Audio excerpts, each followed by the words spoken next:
بسم اللہ الرحمن الرحیم۔ السلام علیکم ورحمۃ اللہ وبرکاتہ۔ قرآن ٹائم میں ایک بار پھر سے آپ سب کو خوش آمدید۔ آج کے سبق میں انشاءاللہ العزیز ہم مد فرعی کی قسمیں تفصیل کے ساتھ دیکھیں گے۔ آئیے تو چلتے ہیں سبق کی طرف۔ سب سے پہلے مد فرعی کی پہلی قسم ہے مد متصل۔ یہ کیا ہے؟ مد متصل۔ مد متصل کا پہلا رول یہ ہے کہ لفظ کے اندر ہی اگر الف مد یا مد واو مد یعنی الف مد یا مد واو مد کے بعد حمزہ آ جائے تو ہم اسے 4 یا 5 الف کے برابر کھینچیں گے۔ ہم اسے 4 یا 5 الف کے برابر کھینچیں گے، جیسے جاء جاء۔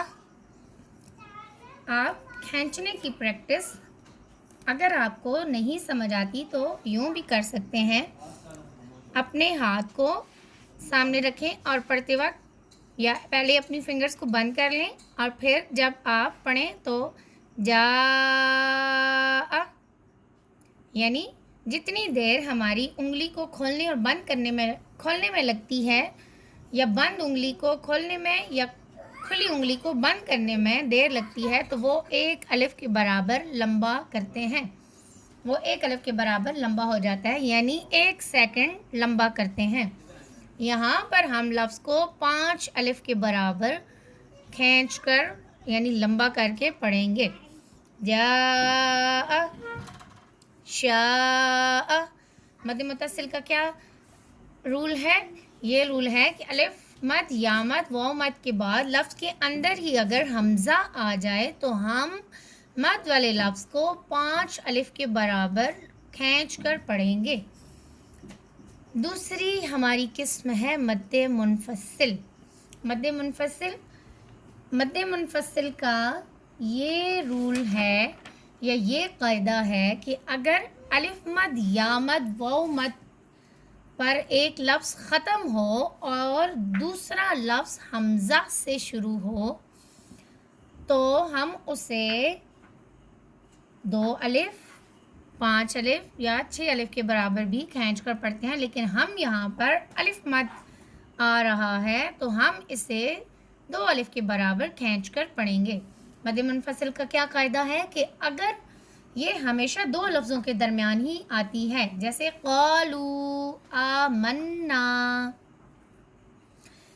پہلا لفظ الف ہو، الف مد یا مد واو مد پر ختم ہو اور دوسرا لفظ حمزہ سے شروع ہو تو ہم اسے 2 الف کے برابر لمبا کر کے پڑھیں گے، کھینچ کر پڑھیں گے۔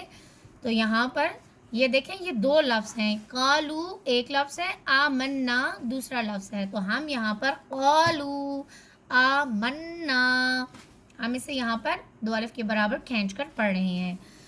دوسرا لفظ ہے لا الہ الا اللہ، لا الہ الا اللہ۔ مد منفصل کا کیا قاعدہ ہے؟ مد منفصل ہمیشہ 2 لفظوں کے درمیان آتی ہے۔ مد منفصل کی ایک سب سے بڑی نشانی یہ بھی ہے کہ مد متصل اور مد لازم کی جو مد ہے وہ نوک والی ہے، اور جو مد منفصل کی مد ہے وہ ایسے لہراتی ہوئی ہے، اس کی نوک نہیں ہے، اس کی نوک نہیں ہے۔ یہ دیکھیں، یہ ایسے لہراتی ہوئی مد ہے، یہ ایسے لہراتی ہوئی مد آپ کو نظر آ رہی ہے۔ مد لازم۔ مد لازم کا کیا قاعدہ ہے کہ الف مد یا مد واو مد کے بعد لفظ کے اوپر جزم یا تشدید آ جائے، سکون یا شد آ جائے تو ہم اسے 6 الف کے برابر کھینچ کر لمبا کریں گے، یعنی 1 الف کو بڑھا کر لمبا کریں گے، 5 الف سے زیادہ کھینچ کر پڑھیں گے۔ مد لازم کا کیا قاعدہ ہے کہ اگر الف مد یا مد واو مد کے بعد کیا آ جائے؟ جزم یا تشدید آ جائے تو ہم اسے 6 الف کے برابر کھینچ کر پڑھیں گے۔ تو ذرا میرے ساتھ مل کر سبق کو دیکھتے ہوئے دہرائیے۔ آل آنا، آل آنا۔ اگر آپ کو نہ سمجھ آئے کہ 6 الف کی مقدار کتنی ہوگی تو آپ اپنی 6 انگلیوں کو بند کر لیں اور ان کو کھولیں، تو جتنا وقت ان انگلیوں کو کھولنے میں لگے گا وہ 6 الف کی مقدار ہوگی، یا 6 سیکنڈ تک کھینچ کر لمبا کریں گے۔ 1 سیکنڈ ایک لفظ کو پڑھنے میں لگ جاتا ہے۔ تو یہ ہے آل آنا، جانن، جانن۔ ایک دفعہ پھر سے دہرا دیتی ہوں۔ مد متصل کا کیا قاعدہ ہے کہ اگر الف مد یا مد واو مد کے اندر ہی حمزہ آ جائے، لفظ کے اندر حمزہ آ جائے تو ہم اسے 4 یا 5 الف کے برابر کھینچ کر لمبا کریں گے۔ مد منفصل کی ایک تو سب سے بڑی نشانی یہ ہے کہ مد متصل اور مد لازم کی مد جو ہے وہ نوک والی ہے، اور مد منفصل کی مد لہراتی ہوئی ہے۔ تو یہ ہمیشہ 2 لفظ کے درمیان ہی آتی ہے۔ یہ کہتے ہیں کہ اگر الف مد یا مد واو مد کے بعد لفظ کے دوسرا لفظ جو ہے وہ حمزہ سے شروع ہو تو ہم اسے 2 الف کے برابر کھینچ کر یا لمبا کر کر پڑھیں گے۔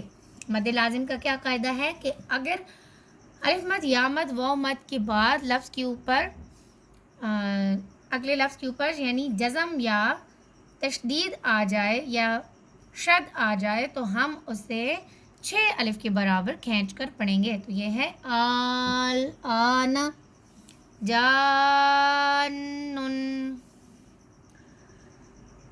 ناظرین، آج کا ہمارے سبق ختم ہوا۔ انشاءاللہ اگلے سبق تک اجازت چاہتی ہوں۔ اللہ تعالیٰ آپ سب کا حامی و ناصر ہو۔ السلام علیکم ورحمۃ اللہ۔